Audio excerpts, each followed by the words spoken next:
பதவிகளை துறக்கவுள்ள 10 நாடாளுமன்ற உறுப்பினர்கள். ஜாலின் முக்கிய மனித கடத்தல்காரர் குருநகர் படகுத்துறையை மாட்டிவிட்ட செவ்வந்தி. மக்களின் பிரச்சனைகளை திசை திருப்பவே போதை ஒழிப்பு நடவடிக்கை. அனுர மீது புதிய குற்றச்சாட்டு. வெலிக்கடை சிறைச்சாலையில் திசை காட்டி உறுப்பினர்களுக்கும் அறை. நகை அடகு வைக்க குவியும் பெருந்தொகை மக்கள். காரணம் என்ன தெரியுமா? அஸ்வஸ்ம தேவை என கோரும் 43 லட்சம் குடும்பங்கள். செவ்வந்தி கைது குறித்து சந்தேகத்தில் முக்கிய அமைச்சர். மாகாண சபை தேர்தலில் முதலமைச்சர் வேட்பாளர்களாக போட்டியிடுவதற்காக சுமார் 10 நாடாளுமன்ற உறுப்பினர்கள் விரைவில் பதவி விலகல் செய்ய தயாராகி வருவதாக அரசியல் வட்டாரங்களில் தகவல் வெளியாகியுள்ளன. எதிர்வரும் ஆண்டில் நடைபெறவுள்ள மாகாண சபை தேர்தலுக்கு முன்னதாக முதலமைச்சர் வேட்பாளர் பதவியை பெறுவதற்காக பல அரசியல் கட்சிகளுக்கிடையே தற்போது போட்டி நிலை உருவாகியுள்ளது. அதன்படி இந்த பதவிகளில் ஆர்வமுள்ளவர்களில் பெரும்பாலானோர் முன்னாள் நாடாளுமன்ற உறுப்பினர்கள் என தெரிவிக்கப்பட்டுள்ளது. இந்நிலையில் இவ்வாறு போட்டியிட விரும்பும் முதலமைச்சர் வேட்பாளர் பதவியை தங்களுக்கு வழங்குமாறு தொடர்புபட்ட கட்சி தலைவர்களிடம் அவர்கள் ஏற்கனவே தனிப்பட்ட முறையில் கோரிக்கை விடுத்துள்ளதாகவும் தெரிவிக்கப்பட்டுள்ளமை குறிப்பிடத்தக்கது. போதைப் பொருள் கடத்தல்காரரான கணேமுல்ல சஞ்சீவவை கொலை செய்ய பயன்படுத்தப்பட்ட துப்பாக்கியை வழங்கிய குற்றச்சாட்டில் தற்போது தடுப்பு காவல் வைக்கப்பட்டு விசாரிக்கப்படும் இஷாரா செவ்வந்தியிடமிருந்து பல தகவல்கள் அம்பலமாகியுள்ளது. கொலைக்கு பின்னர் அவரை இந்தியாவிற்கு அனுப்பி வைக்க திட்டமிட்ட கும்பல்களை தேடி காவல்துறை விசாரணைகளை ஆரம்பித்துள்ளன. இந்நிலையில் அவரை இந்தியாவிற்கு கடத்துவதற்கு உதவியதாக கூறப்படும் வடக்கை சேர்ந்த ஒரு மனித கடத்தல்காரர் குறித்து விசாரணைகள் ஆரம்பிக்கப்பட்டுள்ளன. குறித்த சந்தேக நபர் முன்னர் பல்வேறு குற்றவாளிகள் மற்றும் பிறரை சட்டவிரோதமாக படகு மூலம் இந்தியாவிற்கு அழைத்து சென்றுள்ளதாக காவல்துறை வட்டாரங்கள் தெரிவித்துள்ளன. இந்த மனித கடத்தல்காரருக்கு வழங்கப்பட்ட ஒப்பந்தம் கெஹல் பத்ர பத்மேவால் வழங்கப்பட்டது என்பது காவல்துறை விசாரணைகளில் தெரிய வந்துள்ளது. அதன்படி மே 6ஆம் தேதி ஜாழ்ப்பாணத்தில் உள்ள குருநகர் படகுத்துறையிலிருந்து இஷாரா ஒரு சிறிய படகில் மேலும் 3 பேரின் பாதுகாப்பில் இந்தியாவிற்கு அனுப்பப்பட்டதாக அறியப்படுகிறது. இஷாரா இந்தியாவில் இறக்கிவிடப்பட்ட பிறகு மூவரும் அதே படகில் ஜாழ்ப்பாணத்துக்கு திரும்பியதாக காவல்துறை வட்டாரங்கள் தெரிவிக்கின்றன. இருப்பினும் மூவரின் அடையாளங்கள் இன்னும் உறுதிப்படுத்தப்படவில்லை. மேலும் இஷாராவை அனுப்பும் நடவடிக்கைக்கு தலைமை தாங்கிய முக்கிய மனித கடத்தல்காரர் கைது செய்யப்பட்ட பின்னரே அவர்கள் பற்றிய தகவல்கள் வெளியாகும் என்று காவல்துறையினர் எதிர்பார்க்கின்றனர். ஜாழ்ப்பாணத்திலிருந்து இந்தியாவிற்கு 3 பேருடன் ஒரு சிறிய படகில் கடல் கடந்து சென்றது மிகவும் பயங்கரமான அனுபவம் என்று இஷாரா கூறியதாக கூறப்படுகிறது. படகு கவிழ்ந்து கடலில் மூழ்கி விடுமோ என்ற பயத்தில் தான் அழுததாகவும் அவர் காவல்துறையிடம் மேலும் கூறியுள்ளார். இதற்கிடையில் கொழும்பு குற்றப்பிரிவு அதிகாரிகள் இஷாராவை கிளிநொச்சி பகுதிக்கு அழைத்துச் சென்று இந்தியாவிற்கு தப்பிச் செல்வதற்கு முன்பு அவர் மறைந்திருந்த 2 வீடுகளையும் சோதனை செய்துள்ளனர். இஷாரா தங்க வைக்கப்பட்டிருந்த வீடுகளில் ஒன்றைச் சேர்ந்த ஒருவர் கொழும்பில் இருந்து சென்ற காவல்துறையினரால் கைது செய்யப்பட்டுள்ளார். அந்த நேரத்தில் மற்ற வீடு மூடப்பட்டிருந்ததாகவும் அங்கு யாரும் இல்லை என்று மூத்த காவல்துறை அதிகாரி ஒருவர் கூறியுள்ளார். அந்த வீட்டில் வசிப்பவர்களை அடையாளம் கண்டு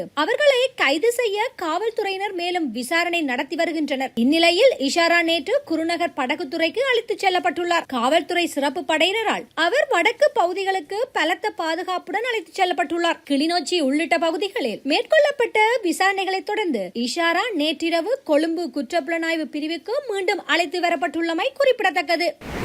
நாட்டு மக்களின் உண்மையான பிரச்சனைகளை திசை திருப்பவே அரசாங்கம் போதை ஒழிப்பு நடவடிக்கையை முன்னெடுத்துள்ளதாக ஐக்கிய மக்கள் சக்தி குற்றம் சாட்டியுள்ளது. ஐக்கிய மக்கள் சக்தியின் தலைமையகத்தில் நடைபெற்ற செய்தியாளர் சந்திப்பில் கலந்து கொண்டு நாடாளுமன்ற உறுப்பினர் காவிந்த ஜெயவர்தன மேற்கண்ட குற்றச்சாட்டை முன்வைத்துள்ளார். அங்கு தொடர்ந்து கருத்து தெரிவித்த அவர், இந்த அரசாங்கம் நாட்டு மக்களுக்கு வழங்கிய எந்த ஒரு வாக்குறுதியையும் நிறைவேற்றவில்லை. பொதுமக்களுக்கு எந்த ஒரு நலன்புரி திட்டங்களையோ வேறு செயற்திட்டங்களையோ முன்னெடுக்கவும் இல்லை. அவ்வாறான நிலையில் பொதுமக்களின் உண்மையான பிரச்சனைகளில் இருந்து அவர்களின் கவனத்தை திசை திருப்பவே அரசாங்கம் போதை ஒழிப்பு நடவடிக்கை என்ற பிரச்சாரத்தை முன்னெடுத்துள்ளது என குறிப்பிட்டுள்ளார்.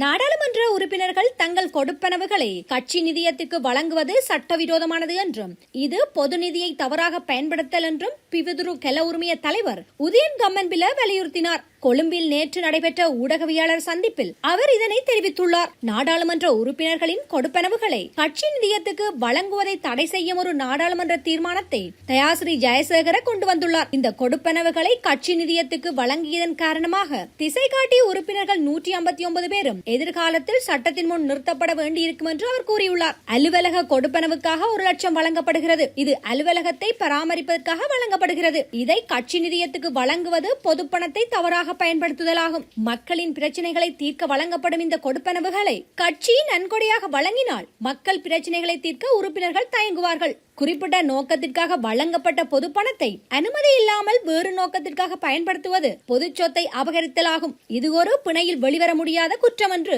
அவர் எச்சரித்துள்ளார். திசைகாட்டி உறுப்பினர்கள் 159 பேரும் இந்த கடுமையான குற்றத்தை செய்வதாக அவர் நினைவுபடுத்தினார். இதன் விளைவாக 2029 வெலிக்கடை சிறைச்சாலையில் ஒரு அறை திசைகாட்டி உறுப்பினர்களுக்காக ஒதுக்கப்பட நேரிடும் என்றும் அவர் குறிப்பிட்டுள்ளார்.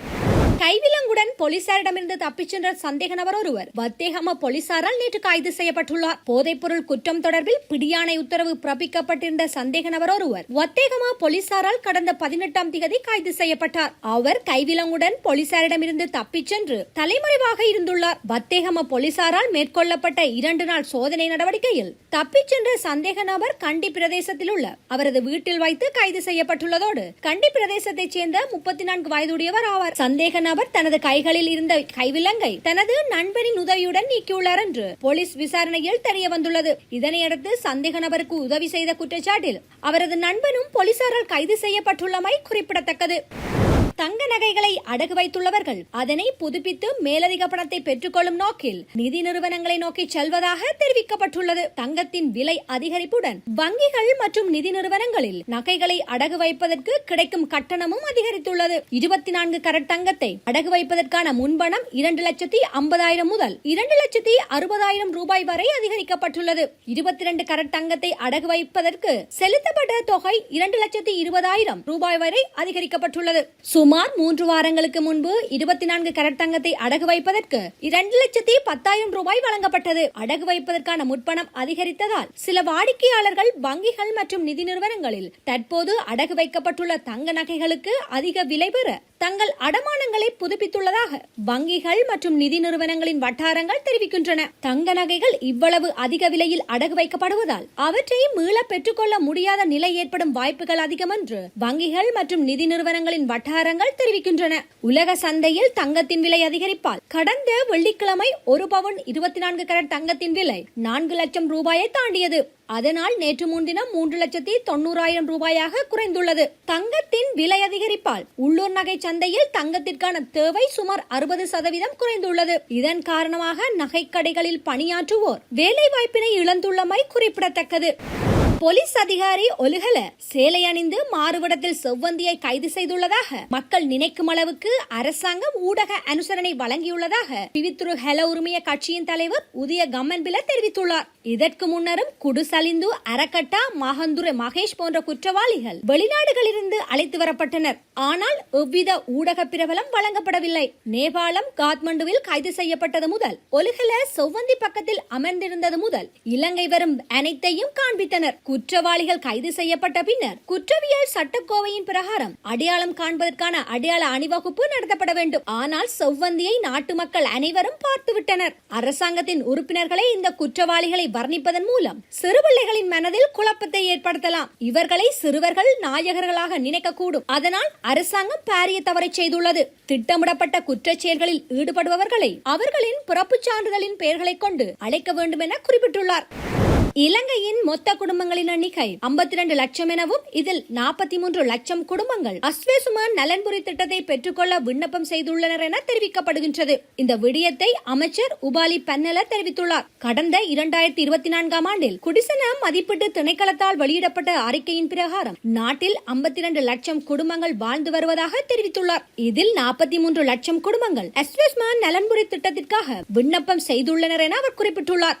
இலங்கையில் பெரும்பாலானவர்கள் மக்கள் உதவிகளை பெற்றுக்கொள்ள வேண்டும் என்ற மனநிலையில் வாழ்ந்து வருவதாக அமைச்சர் தெரிவித்துள்ளார். இந்த நிலைமையானது நாட்டின் பொருளாதாரத்தை மட்டுமன்றி மக்களின் உளச் சுகாதாரத்தையும் பாதிக்கும் என அவர் சுட்டிக்காட்டியுள்ளார். அரசியலில் நிலவி வந்த ஒரு கலாச்சாரமும் இவ்வாறு மக்கள் உதவி பெறும் நிலைக்கு தள்ளப்படுவதற்கான ஏதுவாகும் என அவர் தெரிவித்துள்ளார். மக்கள் மற்றும் அரசியல்வாதிகளினால் உருவாக்கப்பட்டுள்ள இந்த நிலைமைக்கு தீர்வு காணப்படாவிட்டால் அது இலங்கையை முன்னோக்கி நகர்த்துவதில் பெரும் நெருக்கடிகளை உருவாக்கக்கூடும் என அவர் எச்சரிக்கை விடுத்துள்ளார்.